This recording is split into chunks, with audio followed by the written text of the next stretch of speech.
Keon Ellis is more than just a fan favorite. If Scott Perry is looking for current players on this roster to fit his vision and a foundation for the Kings long-term going forward, how is Keon Ellis not at the top of that list? I'm here to tell you, losing Keon Ellis would be way worse for the Sacramento Kings than people think. Drew, the local guy, joins me to break down this Keon Ellis situation and his uncertain future right here on Locked On Kings.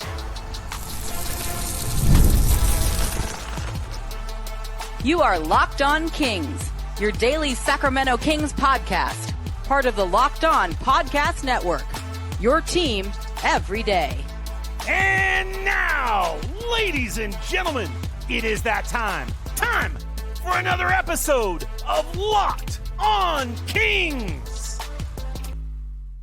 Hello and welcome into Locked On Kings, your podcast hub for Sacramento Kings coverage all off-season long. Today's episode is brought to you by Game Time. Download the Game Time app, create an account, and use code LOCKEDONNBA for $20 off of your first purchase. My name is Matt George. I have the privilege of being your host here. I'm a Sacramento sports anchor and reporter for ABC 10 News. And of course, Keon Ellis was a big story at the start of free agency, with the Sacramento Kings ultimately deciding to pick up their team option on Keon's contract, which means he's going to be paid just shy of $2.5 million next season, which there's steals and then there's criminally underpaying someone. That fits into the criminally underpaid category. But it also means that Keon will be an unrestricted free agent next offseason if the Kings allow that to happen. The Kings will be able to, or eligible to, extend Keon or come up with a extension or negotiate an extension with Keon in early 2026. I think it's around February, March time. And hopefully they're able to work out a deal and get a deal done then. But while Keon didn't have any leverage before with the team option, he's got leverage now, which he can decide if he's going to come back. He can decide if he is going to walk. And as an unrestricted free agent, there's nothing the Sacramento Kings can do to stop him.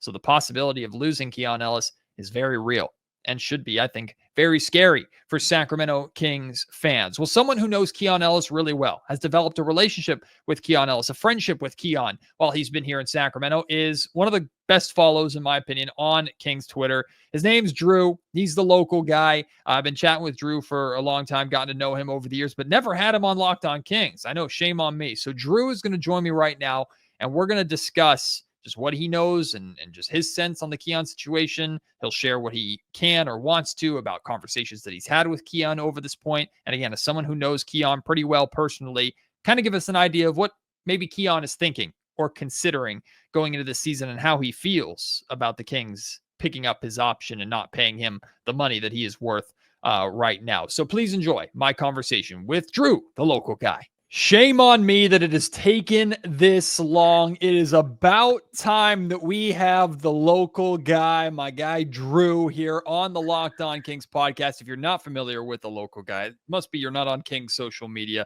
Drew is one of the biggest names and one of the best follows on Sacramento Kings Twitter or social media, a guy that I've gotten the privilege of getting to know here over the last few years at Kings games all the time, and also someone who has developed a relationship with Keon Ellis, a friend of Keon Ellis, and Keon's going to be a major topic of conversation. Drew, welcome to Locked On Kings, my man. Why has it been so long? Why haven't you yelled at me yet for not having you on? Well, I mean, it's your show, so I'm not gonna bully my way onto your show. You should. You should. No, you 100% should. Absolutely not. I'm never gonna step on anybody's toes. This is awesome though. This is I really appreciate you having me on. I've been listening to the Locked On Kings podcast since Jay Ross was doing it, man. So I'm telling you, I just did D'Lo and KC not that long ago, and that was surreal because I listened to that show for so long. You know, like Deuce and Mo have had me on, like all these shows that I've been listening to for so long. I've now gotten the privilege to be a part of. So I think this is my probably the final Infinity Stone that I needed to collect as far as Kings podcasts and content related media that I needed to, last one I needed to be on before I could say I did them all. So thanks, man. I appreciate you having me on. So snap your fingers and we get rid of the Lakers. Is that how it works? Yeah. Get rid of the Lakers and keep Keon Ellis here on a lifetime contract. Yeah.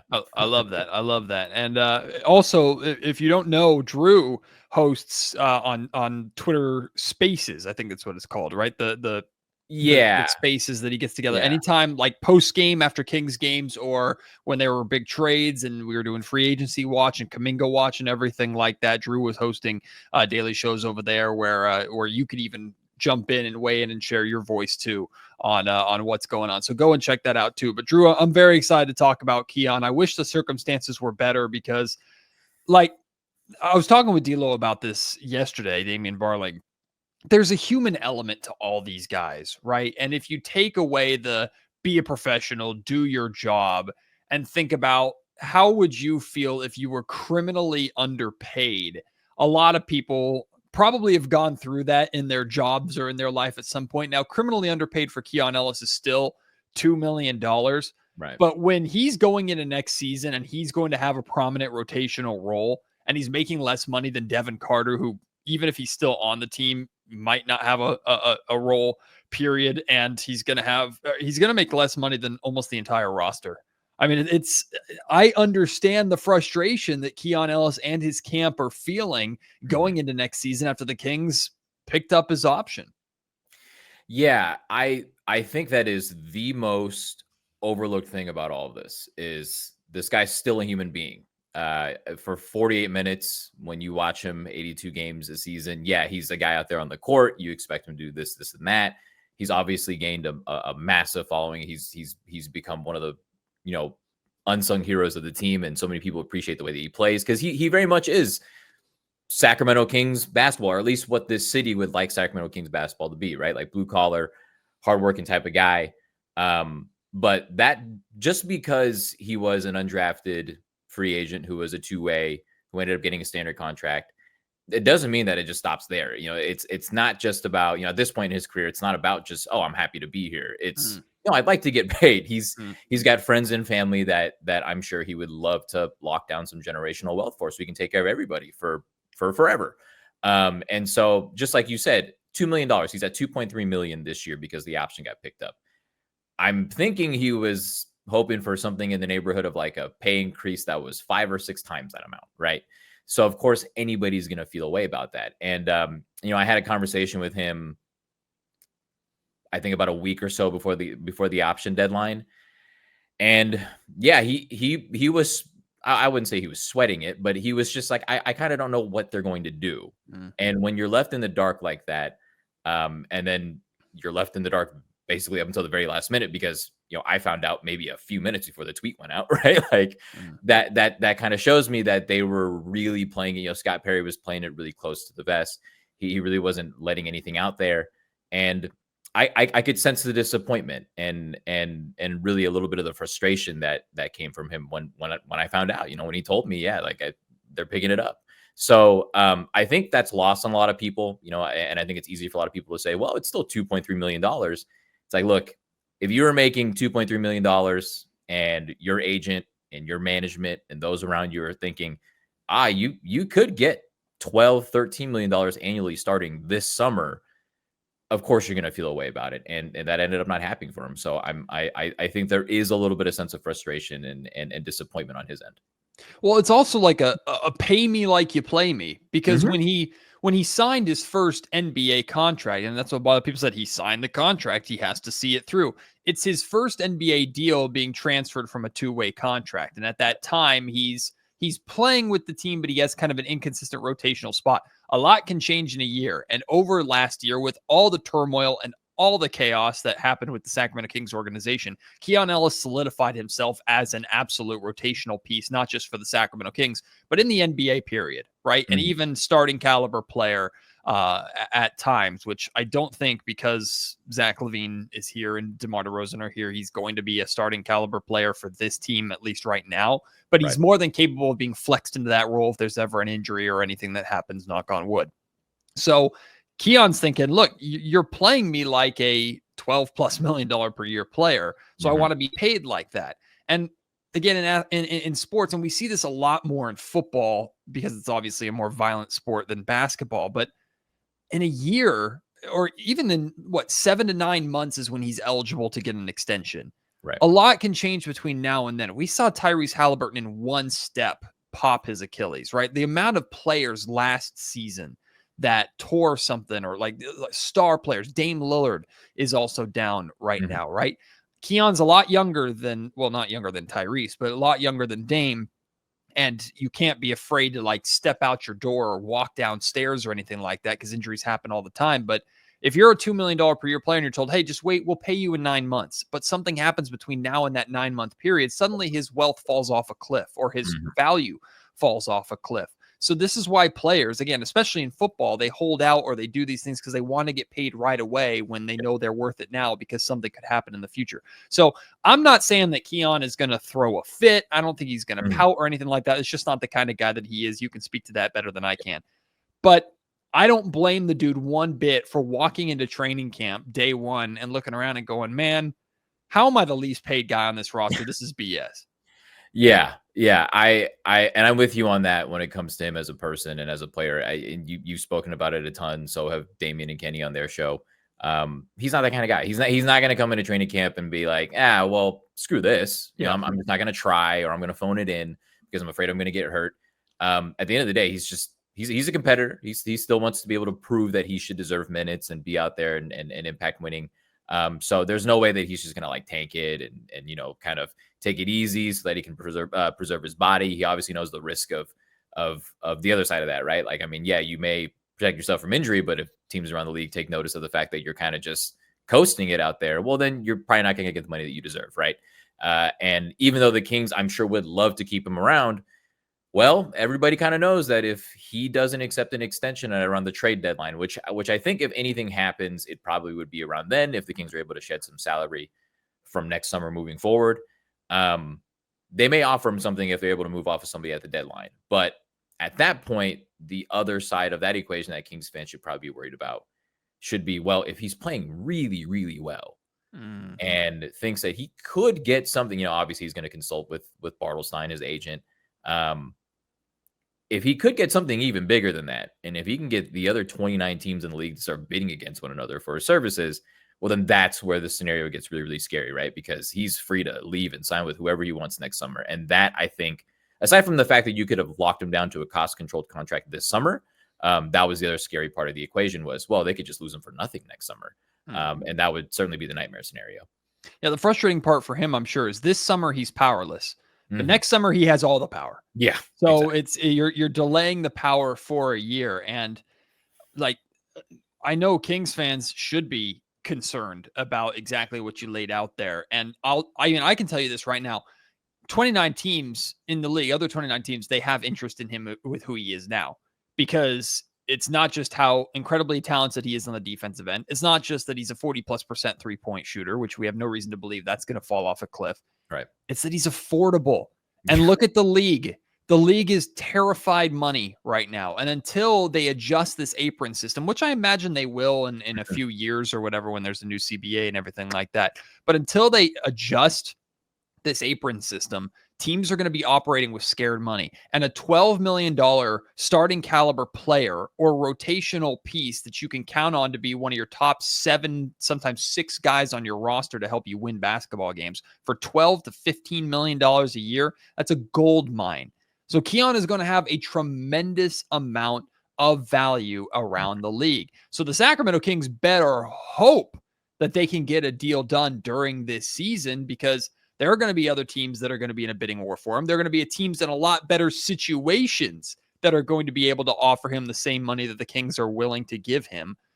And the Kings also have to worry about paying Keegan Murray this year, and that's going to be a pretty healthy chunk of change too. So I understand, like, I guess I understand why Scott Perry picked up the option to give himself as much flexibility right now. But he gave away a lot of power in these negotiations. And I gut feeling, Drew, is the Kings are going to regret it. Yeah, that's kind of where I'm at. And I had mentioned this before. It's so weird because of a few years ago, you told me that this was going to happen just me specifically. Like, oh yeah, that random draft prospect that the Kings got on a 2-way that you happen to be very high on. You're going to become buddies with him, and you're maybe going to fly a little bit too close to the sun and get a little bit too invested in his career versus the team. I'd be like, yeah, whatever. That would never happen. But it did, because the internet's a crazy place. I'm in this weird spot now where it's like, look, I would love it if this guy played for my favorite team and the team that you cover for the rest of his career and stays here in Sacramento for the rest of his career. You know, he told me, and I'm going to get ahead of this because maybe when it comes time when he perhaps leaves, people might say things and people might be upset. He loves it here. He loves Sacramento. Yes. He loves the city. He loves the people. He's built his own community here. He told me, I hate moving. Like, why would I want to just pack up my stuff and go? I have all my stuff here. You know, the only downside for him is, you know, he's originally from Florida. So he's like, look, my family's a little far away. But aside from that, I love Sac. You know, I love the vibe here, and all the people I meet on the street, you know, so friendly, and he's made so many friends here. He would love to stay, but it comes down to what's best for my career and what's best for me moving forward. And if it means leaving here, then yeah, it's probably what's going to have to happen. If that ever does happen, it would never be anything against the city of Sacramento, which I'm sure you explain that a lot with the whole Fox situation. I hate even bringing that up, but you know, people are going to feel away. I hope that people don't hold anything against him. He would love to stay here forever, but the team has made its decisions. Like, they've made their bed. And I think I'm with you on that, Matt. I think in the end, they will be kicking themselves for not declining that option, making him a restricted free agent, and exploring all the options there, because they gave up all the leverage when it comes to retaining him.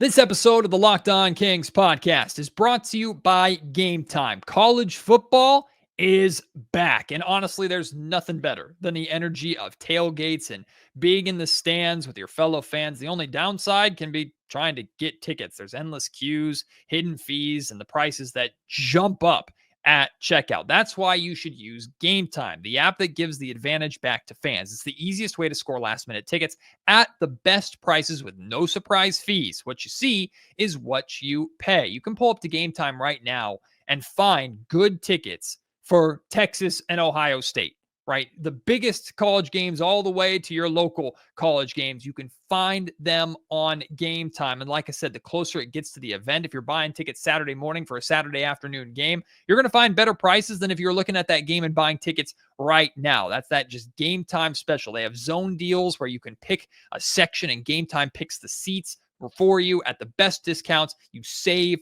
big. It's faster, cheaper, and it's less stressful than any other way you could buy tickets. So take the guesswork out of buying college football tickets with Game Time. Download the Game Time app, create an account, and use code LOCKEDONNBA for $20 off your first purchase. Terms apply. Again, that's promo code LOCKEDONNBA for $20 off. Swipe, tap, ticket, go. Download Game Time today.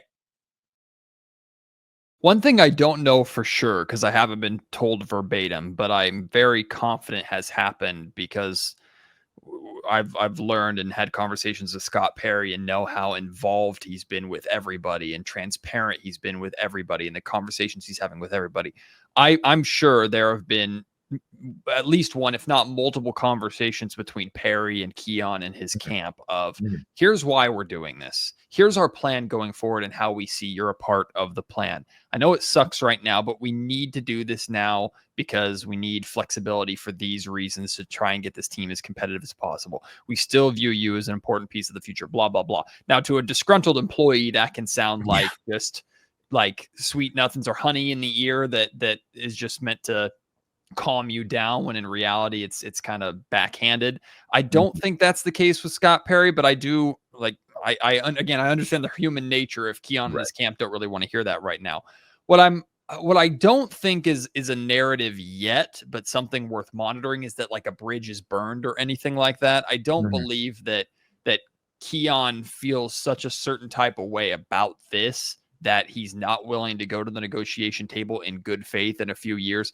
But the other side of that I say is you best believe if Keon plays well, if Keon starts this season, he's basically a sixth man for this Kings team, and he's continuing to shoot 40% and play great defense and continues to elevate his game, which why wouldn't he? He's still developing. Then you best believe he should flex those guns and hold the Kings to a King's ransom in that sense with these extensions. Yeah, I agree with you on that. And as far as like conversations and stuff like that, I would be shocked if there have not been conversations about, okay, this is why, here's XYZ. And in the end, it will end up with you being paid. I would be shocked if that didn't happen or hasn't happened yet, because Schroeder, Priority Sports client, Doug McDermott, Priority Sports client, and the aforementioned Keegan Murray, also a Priority Sports client. They're all rep by the same people, those four guys, Doug, Dennis, Keegan, and Keon. So, and some people have already speculated, maybe there's some master plan that Mark Bartelfein has that somehow ends up with all these guys getting paid. Who knows? It's the crazy inner workings of the sports agent and sports representative world that, I'm sure you have a lot of insight into that. I don't know any agents directly or anything like that, but I would imagine that if your roster has clients, multiple clients from one sports firm, one sports representative firm, then it probably means that there's something in play where they've talked through all the different scenarios, and hopefully it ends up with all those clients on that roster being taken care of. And that's what I'm keeping my fingers crossed for at this point. I know if I were Keon too, I would feel like, am I not a priority to you? Yeah. Because okay, you needed to not pay me now so you could go out and get a point guard. You needed to go out and pay Dennis Schroeder. Okay, so Dennis Schroeder takes priority over me. But I guess I get it because I'm not a point guard and we have no point guards on this roster. Mm-hmm. Oh, but Keegan Murray needs to get an extension, and Keegan was the 4th overall pick. Yeah. Okay, well, I guess Keegan takes priority over me. What else takes priority over me? And again, human element. Like, I know if I felt that, whether it's seniority or the job that I was doing, if I felt that I was doing a better job, but other people were getting more opportunities over me in my line of work because of whatever priority reasons, I know that I would feel a certain type of way about it. So this all goes into Keon Ellis's line of thinking. And Drew, I'm going to ask you this because the answer seems obvious. Like, extending Keegan is probably more of a priority for this organization than Keon. Keegan is also going to cost more money, although maybe not significantly based off of some of the other deals that we've seen players around Keegan's value get, but still hovering around that $20 million per year range. And the Kings are going to have to find a way to free up money in order to do that, or lighten up the books a little bit in order to comfortably be able to do that. Should Keegan be, or I guess how much more of a priority should Keegan be over Keon? Should the gap be that big? Simply put, yes, because of the roster construction. I mean, if you want to, piss off the only big wing that you have on your roster right now, then hey, by all means, Scott Perry, do it. But I just don't see it working out that way, simply because I think it's kind of the same thing with Keon, but at a completely different position around the league. I think everybody realizes how valuable a guy like Keegan is, not just here in Sacramento, but around the NBA. Yeah, good point. And I would be shocked if when teams call Scott Perry, those are not the first two guys that other teams are asking about. It's like, hey, what's going on with Keegan and Keon? And I would really hope that he's just slamming the phone down and not entertaining those phone calls at all. The Warriors did that, literally. Yeah. Well, yeah, there you go. So Keegan is a priority, and looking at some of the, I think the one deal that I look at immediately is the Jabari Smith Jr. deal. I think you get like a 4 for $130 or something like that. Yes. Something along that range, something that is in line with what Trey Murphy got before the cap percentage went up, which I think Trey got like a 4 for $120 or something like that. I think that makes the most sense for Keegan Murray, but you are right in the fact that they do have to move some things around so that they can comfortably navigate that deal below the luxury tax and below the aprons. There's going to have to be some cap gymnastics there, but I do think that today, as of right now, Keegan is the bigger priority, and I would expect that everybody in the organization would understand that should be the case. Not just Keon. I think everybody would realize we got to keep this guy and we got to keep him happy. I think the general understanding is that losing Keegan Murray with the way this roster is constructed right now would be pretty catastrophic. Mm-hmm. And even if Keegan has not gotten back to the shooting from 2 seasons ago, the lack of depth at his position, plus how important he is on the defensive end, how important he is as a rebounder, like losing Keegan Murray would be really, really bad for this organization currently. Mm-hmm. But I don't think Keon is that far behind that. Like I've heard people talk about, and it's a fair point. Like Kenny Caraway has talked about this on ESPN 1320, and he's right. Like, you can find and develop defensive guards. The saying is, if Keon Ellis were like 4 inches taller, he would already be a $25 or $20 million per Yeah. year player. He'd be the perfect player for the Sacramento Kings. He's a guard, unfortunately. He's a little undersized. He plays bigger than he does, and he's an absolute demon in the passing lanes because he's a guard. So he gets that kind of recognition. But losing Keon would still be a significant blow to this organization. And it's a twofold thing. It's what he does on the floor and how reliable he's become on the floor. I'll add a threefold. It's Doug Christie's future. And I think Keon Ellis fits perfectly into the vision that Doug Christie and Scott Perry are trying to establish, which is also why I was confused why they didn't just extend him right away. He seems like a perfect fit. Yeah. And then there's the money element. Like we said, the entire league is scared money right now. And if you can get a guy like Keon on your team and want to build towards the future and get him on your roster for the next 3 to 4 years at like maximum of what, 12, 13, $14 million per year, gold mine. Yeah. Like it just losing Keon would be, I think, pretty catastrophic for this organization. Yeah. I think many people have brought up looking at the Thunder. It's like, well, they had Alex Caruso. Right. And he was so instrumental in that championship run. I'm not saying that they're the exact same player. And obviously the Thunder roster is just insane. I mean, they just have so many other pieces outside of him, but you need players like that in order to get over the hump, essentially, and help you win a championship. Keon could be one of those guys. I think a lot of contenders or teams that would like to be contenders are looking at him next summer and seeing, look, if he's available in that range that you just mentioned, anywhere between like $11 and $15 million a year, oh yeah, we can make that work. We could fit that in underneath one of the aprons or whatever, and get him in here. He'll obviously assimilate very quickly because you see how malleable and how adaptable he is as a King. He's played many roles on offense mostly, right? Like, hey, stand in the corner. Okay, sure.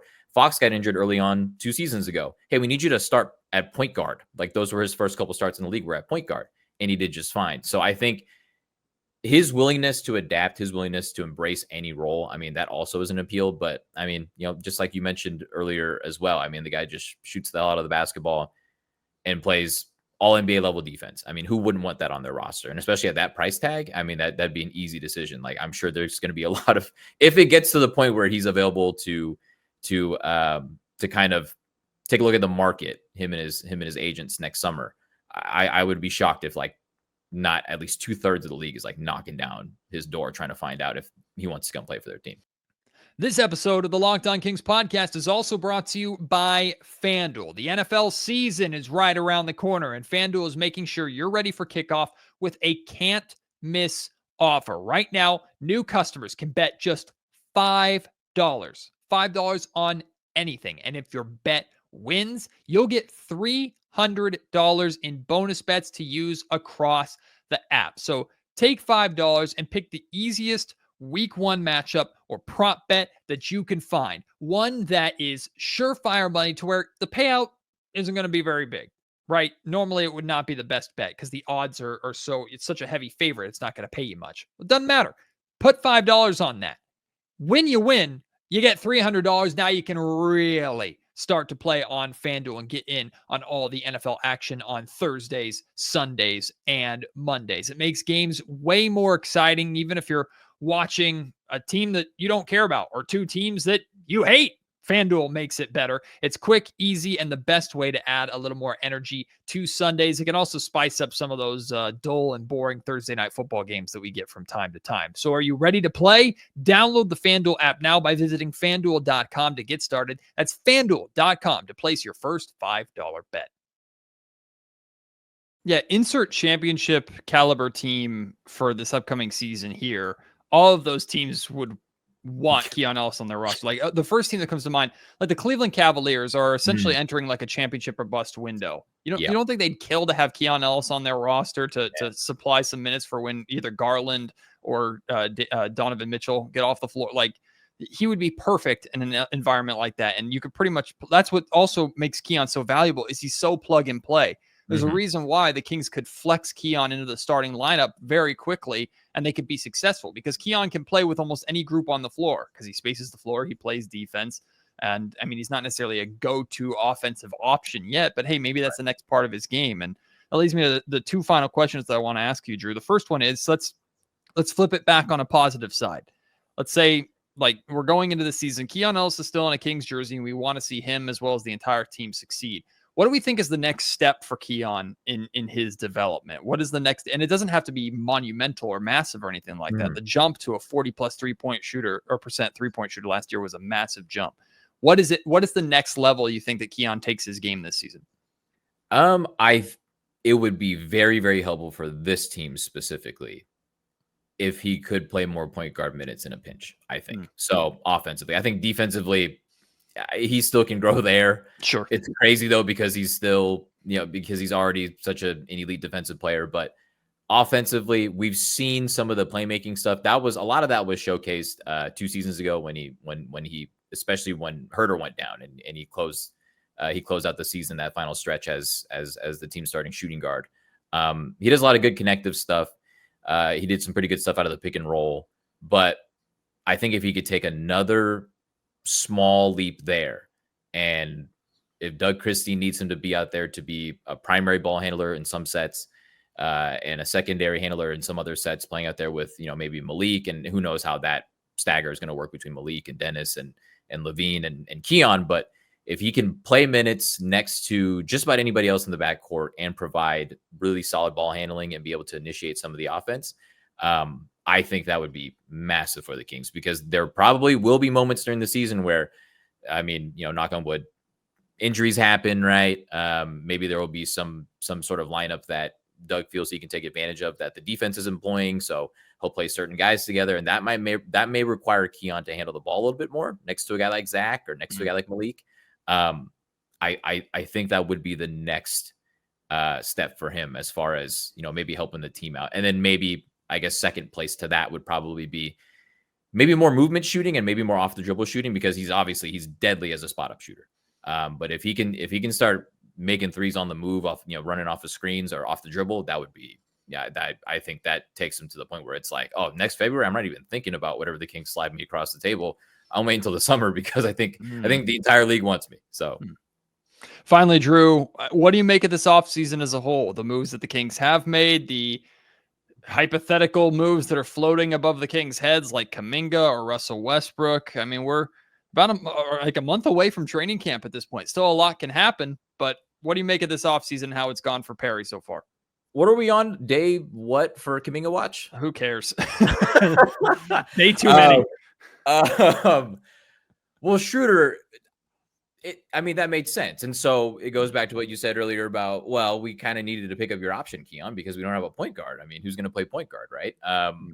So that side I definitely understand. And I think aside from some of the contract details, it was perfectly fine signing. I like Dennis Schroeder as a player. Kuminga, he's going to be the quintessential case study for how hellish restricted free agency can be for some of these guys over the next few years. As long as the CBA is in place, that's just going to be a mess for these dudes that are looking to get what they think is their proper value versus the team that has the team control over them. Do I think that he's worth this much trouble, Jonathan Kuminga? No. I would not still be sitting here wondering if I could still get that guy in the door. I would have moved on. I'm sure the Warriors would have loved to have moved on by this point. Yep. And bring in all the guys that they need to bring in, because they got guys waiting to sign down there in San Francisco. I would have been excited at the initial package that was rumored being sent the other way. Of course I would, because obviously you're getting a very, very high upside player for pieces that you probably just don't really would have much use for on this team. Right. And then if the current rumored package of like Monk and a protected pick or whatever is out there, I love Malik. He's a really fun player. He's a great player, would help this team. But for the purposes of roster balance, I probably would make that deal. It's just doesn't seem like it's good enough for the Warriors. So that whole thing's a mess. I thought it was entertaining. I thought it was fun to just start up a space every single day and on Twitter and just sit there and just talk to people and wait for something to happen. And it never happened. But I'm so over that. I'm with you. It's been too many days. Let's just move on. Let's just get on with it. Training camp's around the corner. And then I guess the last thing is Russell Westbrook might be walking through that door at any moment now. Maybe he's even waiting outside the principal's office at this point. Probably. I would enjoy it for the simple fact that he's one of my favorite players of this generation, maybe one of my favorite players ever. Would it help the team win? I don't know. And obviously we just talked about the glut of guards that the Kings have. I mean, Keon's my guy. What if that eats into Keon's minutes and his opportunities? Not sure I'd be okay with that. But if it were to happen, I'm sure that would be very, very exciting for the people around here. I would hate of it to be seen as like a publicity stunt or like, hey, Vivek's bringing in another guy who used to be, an all-NBA and MVP. Jersey sales. And jersey sales and all that stuff. And you know what? He's going to get me there because if Westbrook's a King, then I will buy that jersey. But, for sure. but I think it makes sense on some level. Is it worth the trouble of having to navigate the guard rotation in order to get him in there? I don't know. So, and obviously cost would have to play into that too. Like, how much would this guy cost if you bring him to that door? So, I guess we'll see. But shooter makes sense. Everything else, I don't know. It's been kind of an interesting offseason. And I guess with the draft, I mean, he killed the draft. Shout out to Perry. I think Neat Clifford, who a lot of Kings fans keyed in on before the draft, going to be a good player. And then Maxime Reynaud, who I'm a Cal fan, so I hate that we drafted a Stanford guy, but he's a hell of a player. So those two guys, it should be really fun to watch their development this season. Watch, you and Maxime are going to become best friends now. No, that won't happen. I'm going to try to stay away from that guy as much as possible. I don't want to be seen with any Stanford people. He's a good dude. Drew, this was a lot of fun, my man. Thank you so much for doing this. We're going to do this again. Let's do this whether it's right before the season starts or during the season. We got to do this again, man. You can't be a stranger to the podcast. It won't be, 8 years, almost 2,000 episodes without you freaking coming on, my guy. So thanks for being so patient. Thanks for being willing to come on, man. This was a blast. Of course, man. Appreciate you.